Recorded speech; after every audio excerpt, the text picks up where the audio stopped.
Friends, কেমন আছো সবাই? আশা করি সবাই ভালো আছো। উজ্জ্বল কল্পনার একটি নতুন ব্লগে তোমাদের স্বাগত জানাই।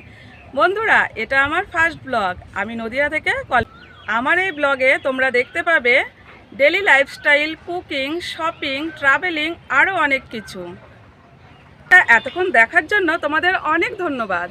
যারা এই চ্যানেলটিকে এখনও সাবস্ক্রাইব করনি তারা সাবস্ক্রাইব করে পাশে থেকো। চলো, ভিডিওটা আজ এই পর্যন্তই। তোমাদের সঙ্গে দেখা হবে আবার একটি নতুন ব্লগে। ততক্ষণ পর্যন্ত টাটা।